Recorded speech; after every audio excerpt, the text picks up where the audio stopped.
Hürmetli vatandaşlarımız davamlaştırımız.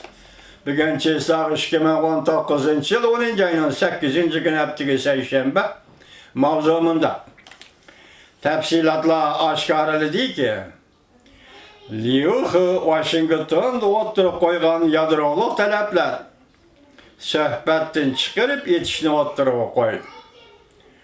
Washington oturup koygan yadroluk taleplerini muhakeme kılıştı, söhbetten çıkarıp yetişini yolu koydu. Mavzulu haber 10. ayının 7. günü Dovitor bitir ilan kılındı. Haber. Bundan başlar. Amerika, Jungo yana bir katımla söhbet ötküzüldüğün bir peytte. Hillenborg agentlik 10. ayının 7. günü bunda kaşkarıldı. Bu katım ötküzüldüğün söhbeti Jungo tarafından pozisyonu intayın kattık. Söhbet ötküzüş mümkün bulduğun dairini kıskartışını talep kıldı.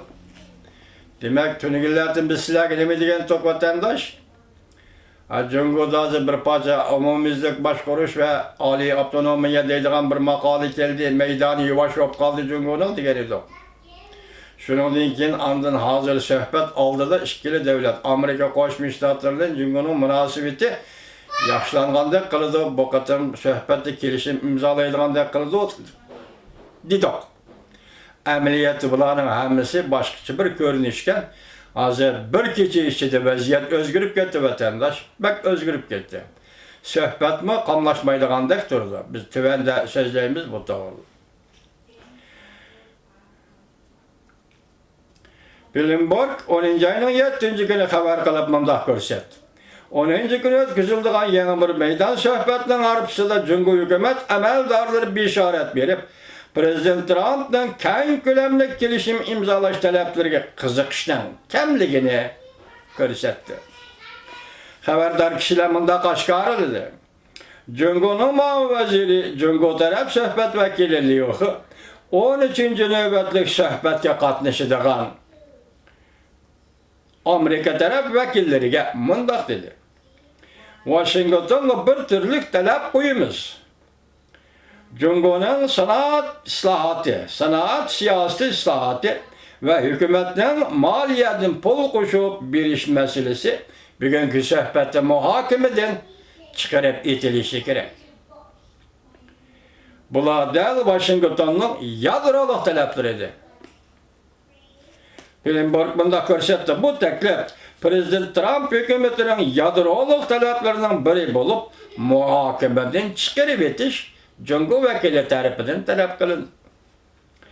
Tahlilçiler hesaplagandek bu iş Suudi sahasıdakile Suudi urişi Amerika iktisadını asıl atkan bir peytte Jungo'nun meydanının kattık bulup özgergenligini görüstüp verdi deyişti.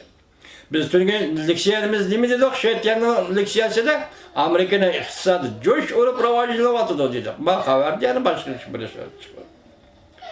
Jungo'nun meydanını kattık bulup özgergenligini görüstüp verdi. Amerika'da hükümet ki yakın turduğun emeldarlar bunda hesapladı. Vaziyetini özgerdi de tasvirleşke urungan her kandak urunuş Amerika'nın söhbet desteklerini azizli tişli maksat kılıdığın bolsa Jungo taraf emeldarları çotlu hata sokkan buludu. Jungo taraf emeldarları sokna hata sokkan buludu. Çotlu hata sokkan buludu. Plan bu için Liu 10. ayının 10. günü Jungo vekiller bilmekine başta Washington vekili yeni bir meydan yukarı dercilikle Suudi sohbetine katmış gerek. Aksaray İktisat Meselesileri Kutla 10. ayının 4. günü bunda görsetken. 10. ayının 10. günü Washington'da ötküzüldüğün Amerika Jungo Suudi sohbeti belki kütmegende yaxşı ilgirleşkiriş mümkün. Mana bu gepler bilan ikki davlat munosabati suhbat jarayoni yaxshilandı degan geplar o'rtaga chiqqan.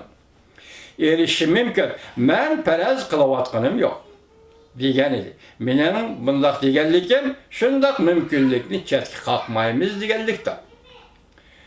Yana bir xabar vatandaş. Amerika Jungo muavin darjiliklar Suudi sohbati boshlanadi.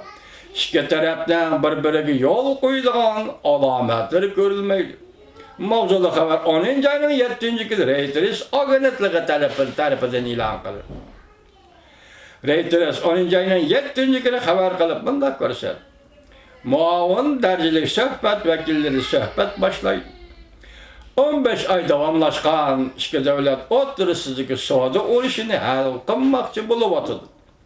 Lekin her iki taraf bir-biriga yol qo'yadigan alomatlar oshkorlanmadi. Aksaray resmi delille keçirenler.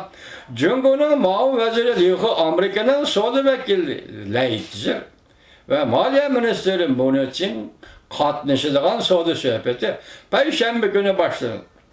Navarro mındak gösterdi. Prezident Trump yakı Cumhur bilen zor kelişim imzalayımız, yakı kelişim imzalamayımız dedi.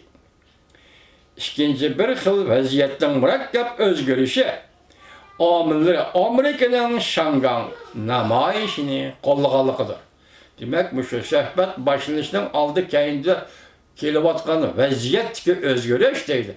Amaliyotni surishtirsam deydi endi bu yerda Amerika Shangang namoyishchilarini qo'lladi, shunga vaziyat bunday jiddiy o'zgardi. Shangang namoyishchilarini Amerikaning qo'llaganligidir. Prezident Trump nəhayət enek qaldı savdo söhbəti bilan Beijing'nin Şangang'ның narazılık namayişini bir taraf qilishi ve Şangang'ның huquqlarini qo'llashni birlashtirdi. Cumhur bo'lsa bu ishni Cumhurning egilik huquqiga aralashganlik deb hisobladı.